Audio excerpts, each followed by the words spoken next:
Y bueno, esta semana hemos dicho que hay muchísimas actividades vinculadas con el 8M. Hoy día mismo, a esta hora, está partiendo una actividad organizada desde la Marcha Mundial de Mujeres, la Asamblea de Mujeres y Disidencias, que se va a estar realizando con una cordelada y pintar. Además, esto también en preparación de lo que va a estar pasando desde las 6 de la tarde en la Alameda, ¿no? Y para hablar de esta actividad estamos con Francisca Fernández, integrante del Movimiento por el Agua y los Territorios, del Comité Socioambiental de la Coordinadora Feminista 8M y de la cooperativa La Cacerola de Ñuñoa. Francisca, muy bienvenida, ¿cómo estás? Bien, muchas gracias, bien. Día intenso, jornada con muchas cosas. Sí, estás haciendo un gesto mágico, por lo cual agradecemos de que estés aquí al mismo tiempo que está partiendo la actividad. Y quizás lo primero que quisiera preguntarte, Francisca, pensando desde los activismos, ¿no? Uno podría decir, esta semana hemos tenido un avance importante, ¿cierto? A propósito de la ley integral contra la violencia Sí. hacia las mujeres. Y uno podría, y seguramente van a aparecer voces hoy día que digan, oye, ya, pero en serio, ¿para qué siguen marchando si hay tantas cosas que ya están resueltas? Bueno, hablemos de lo avanzado y lo adeudado. Bueno, podría tomar muchos puntos, pero como soy parte del Movimiento por el Agua y los Territorios, obviamente uno de los temas que nos parece muy relevante es vincular el extractivismo como el patriarcado. A ver, el extractivismo es la extracción ilimitada e intensiva de la naturaleza que deriva en lo que es el agronegocio, la megaminería, el modelo forestal, la salmonicultura y toda una cadena de producción que ha generado históricamente contaminación y despojo territorial.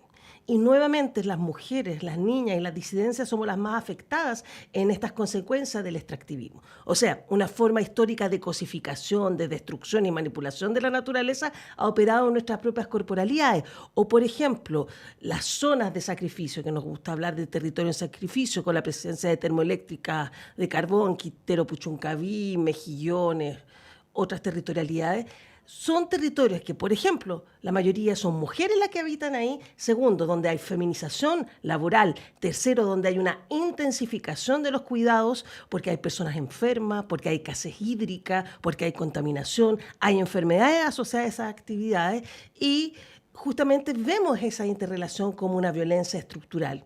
Y en ese marco, Chile seguimos en una política que no solo es aún extractivista, sino se ha intensificado. Por ejemplo, en estos 2 últimos años, para hablar de este sector, se aprobó la expansión de la minera Los Bronces o la hidroeléctrica Alto Maipo. Entonces, claro, usted me dice, bueno, pero ¿qué tiene que ver eso con las mujeres? Porque las mujeres somos parte de los territorios, somos las más afectadas y al mismo tiempo somos las que más nos movilizamos por esta relación histórica de protección, de cuidado, de relación con la naturaleza, con el cuidado de la semilla, con el cuidado de las aguas, y no solo en contexto rural, sino también en contextos urbanos. Entonces, nos parece muy importante hablar de violencia extractivista. Y solo te doy otro dato que es súper interesante. Una de las zonas emblemáticas en Chile de extractivismo, de agronegocio agrotóxico, es la región de Valparaíso, Cordillera. Al mismo tiempo, uno de los sectores con mayores índices de lesbofeminicidio. Y ahí hemos hecho un trabajo interesante con la Red Chilena contra la Violencia hacia las Mujeres, de ver, bueno, cuando los territorios son despojables, ¿qué más despojable que cuerpo de mujeres no deseantes de la masculinidad hegemónica? Que es el caso de Nicole Saavedra, que ojo, ella y su madre también trabajaron como temporeras.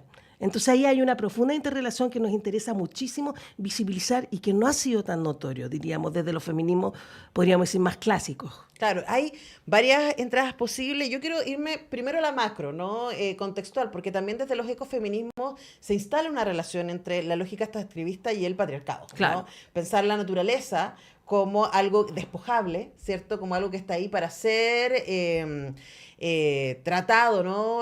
Para que está al servicio del hombre, no de la comunidad, del hombre, Sí. Y es ¿cierto? literal. Claro, y Desde que la... por lo tanto puede ser cierta esta lógica extractivista de que a partir de, de esta mirada de desarrollo puede ocupar un territorio, despojar al territorio de sus riquezas y luego moverse a otro. y ahí tenemos, ¿no? La historia y lo que va dejando atrás. Sí. Entonces, hay una mirada que tiene que ver básicamente también como el hombre se piensa a sí mismo como corona de la creación y siente que tiene derechos sobre los territorios. Absolutamente. O sea, si tú piensas, la opresión histórica que hemos habitado las mujeres también tiene que ver con una visión de mundo moderna, civilizatoria, que aplica el mismo criterio hacia la naturaleza. No nos entendemos como parte de la naturaleza, sino más bien como entidades superiores.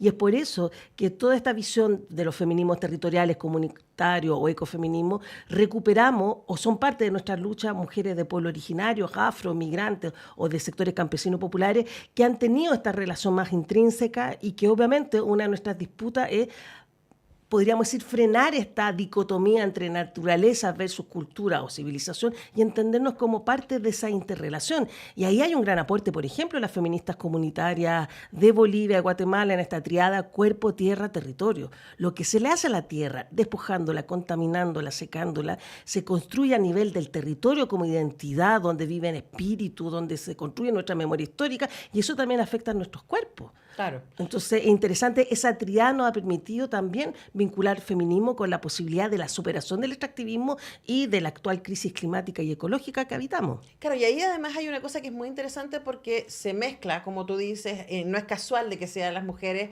de naciones con donde se piensa la multiculturalidad como un valor, ¿cierto? Sí. Y no como un riesgo, y en donde se escuchan de manera mucho más activa la sabiduría de las primeras naciones. Bueno, de hecho, esta actividad que estamos con la Marcha Mundial de Mujeres y la Asamblea de Mujeres y Disidencia, el Movimiento por el Agua y los Territorios, lo enmarcamos en una frase de resistencia feminista contra la violencia extractivista, que remite a también toda la elaboración de consigna que ha hecho la Red contra la Violencia.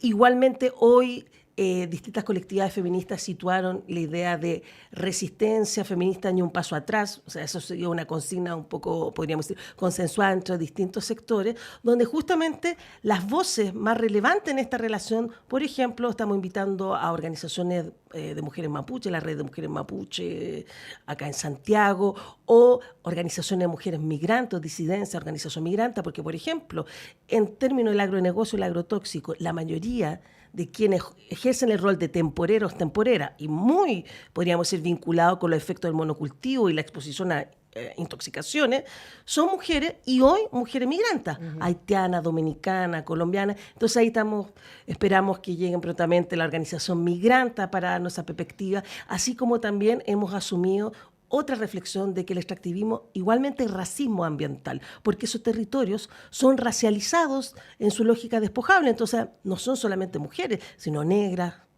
mujeres indígenas, y es por eso que también va a participar negrocéntricas. Entonces hemos posibilitado el interrelacionar una mirada antirracista también, sí, en términos de la defensa de las aguas y de los territorios, que nos parece muy relevante. Por eso para nosotras es un hito fundamental cada 8 de marzo o estar en un bloque o hacer algún tipo de acción que visibilice todas estas interrelaciones que, insisto, están presentes, y no quiero minorizar las otras. Obviamente para nosotras es fundamental el reconocimiento de los cuidados, la sindicalización, los derechos laborales, los derechos sexuales y reproductivos. Pero somos muchas. Pero exactamente, pero muchas veces esta arista, por ejemplo, no es tan notoria. Yo creo que igual ha ido avanzando, pero todavía nos queda harto por caminar. Claro, estamos conversando con Francisca Fernández, integrantes del Movimiento por el Agua y los Territorios, del Comité Socioambiental de la Coordinadora Feminista 8M, y pensaba en esto que decías, ¿no?, de los feminismos transexacionales, siempre me confundo, ¿no? Esta idea de que no es lo mismo ser mujer indígena, no es lo mismo ser mujer y parte de la diversidad, no es lo mismo ser mujer campesina, migrante, ser mujer rural, etcétera, ¿no? Y acá también aparecen otra de las muchas aristas que tiene, ¿cierto?, el orden patriarcal en el que vivimos, y que también tiene que ver con el empobrecimiento de las mujeres. Y cuando decías esto, también las consecuencias del cambio climático la están viviendo las mujeres pobres, y en nuestro país las mujeres migrantes están muy dentro, ¿cierto? Y también las mujeres indígenas, las mujeres del mundo rural. No es lo mismo tener 35 grados en tu ciudad si tienes aire acondicionado que si vives en una casucha con techo de zinc. No es lo mismo abrir el grifo y tener agua a tener que esperar 2, 3 veces a la semana que llegue un camión aljibe para tener agua y ahí decidir qué hacer. Nosotras, por ejemplo, hemos querido muchísimo visibilizar los efectos de la escasez hídrica también en estos cuerpos feminizados, normalizados. Por ejemplo, nunca se habla de la relación entre agua, menstruación Claro. y amamantar. O sea, hay compañeras que tienen que elegir en tomar agua, regar o lavar, o mujeres que están menstruando que no pueden, podríamos decir, ocuparse higiénicamente sus corporalidades porque no tienen agua y tienen que decidir. Entonces, ahí hay situaciones extremas. O en Chicas que ciudades... dejan de ir al colegio por esa razón. Pero por supuesto, o en Santiago mucha gente desconoce, tenemos microbasurales que han sido tapados y hecho parque que luego emiten intoxicaciones y son en sectores populares. Piensa tú, por lo menos 4 o 5 picos de intoxicación en la zona de Quintero, Puchuncaví, la mayoría de las personas que van a buscar las niñas son las madres, las hermanas, las abuelas, porque históricamente hemos estado vinculadas a los cuidados y en esta afectación, producto de la contaminación atmosférica, hace que aún aumente más. Yo recuerdo un trabajo maravilloso que siempre recomiendo de la Fundación Sol, que habló de la pobreza de tiempo de las mujeres.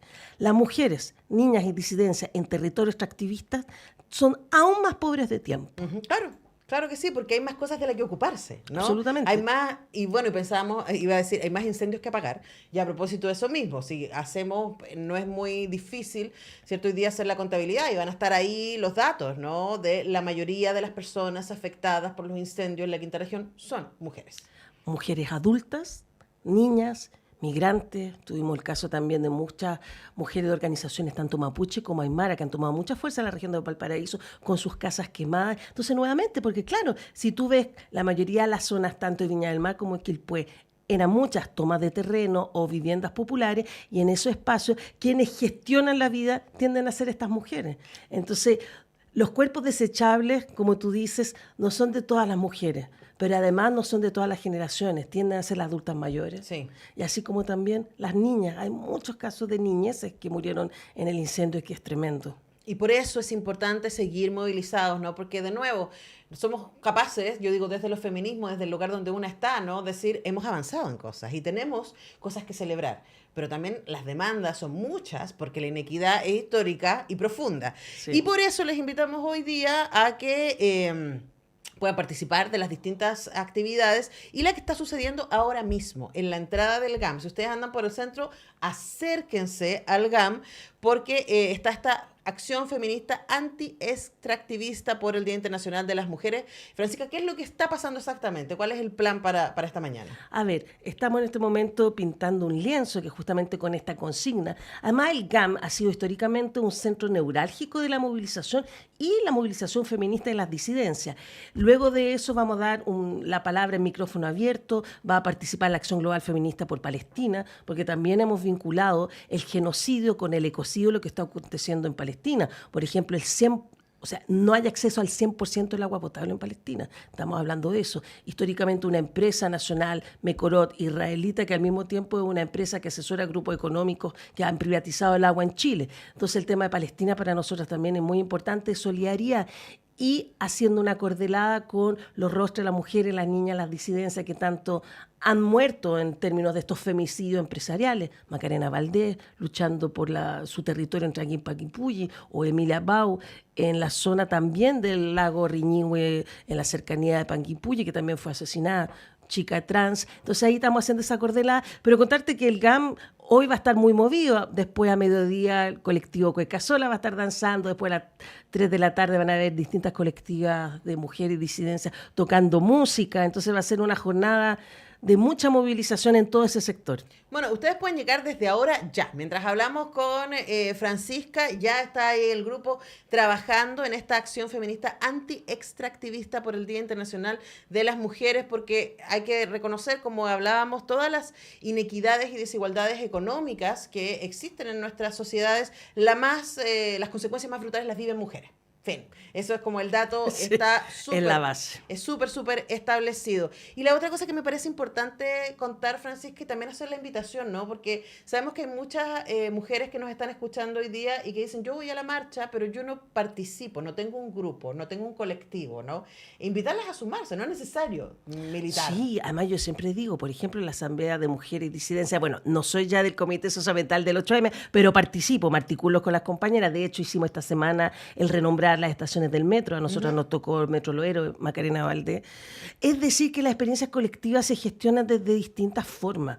O sea, nosotros reivindicamos mucho el que tú puedas participar en la junta de vecinos, pero el de hacer un grupo de música, un equipo de fútbol. O sea, la experiencia organizativa puede ser absolutamente diversa y donde nuestra principal lucha es la transversalización de los feminismos. No necesariamente crear colectivos feministas, sino crear espacios colectivos donde el feminismo sea una arista principal y donde uno posicionarse. Yo admiro muchísimo, por ejemplo, lo que han hecho mujeres en Colo-Colo, en el equipo de la Universidad de Chile, barras, claro. en las barras, ellas posicionando el tema de los feminicidios, de la violencia de género que ellas habitan. Entonces, ese es el llamado, a organizarse, pero también a encontrarse con la vecina, a encontrarse con esa compañera campesina o la comunidad del agua, donde hay varias mujeres que están organizadas en torno a ese bien común elemental. Entonces, ese es el llamado, a organizarnos, pero también a rescatar las distintas expresiones de organización colectiva, que insisto, puede ser desde la música, el fútbol, desde el tejido, el cuidado de las semillas, o simplemente un grupo de amigas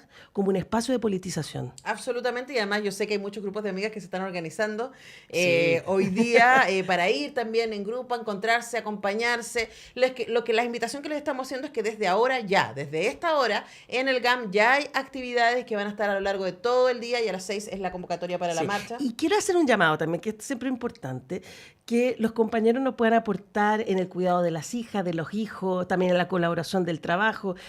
Por suerte, en mi trabajo, por ejemplo, los varones están justamente reemplazando nuestras funciones de las compañeras desde, no sé, desde la docencia hasta las auxiliares. Entonces también ese llamado que hay un espacio de solidaridad que se gesta en los cuidados y un día como hoy es muy importante eso. Exactamente, si usted es varón y va a ir hacia allá y se está preguntando, bueno, entonces yo no podría ir a la marcha o no debería, puedo, no puedo, ¿cómo aporto? Bueno, aporte cuidando. Sí. Haga ese trabajo y poniéndose a disposición, que es muy importante. Entonces, dejamos esa invitación hecha. Hemos conversado con Francisca Fernández, integrante del Movimiento por el Agua y los Territorios, coordinadora feminista 8M. Muchas gracias. Muchas Francisca, gracias por venir. la invitación y nos seguimos viendo. Nosotros vamos a una pausa y ya regresamos.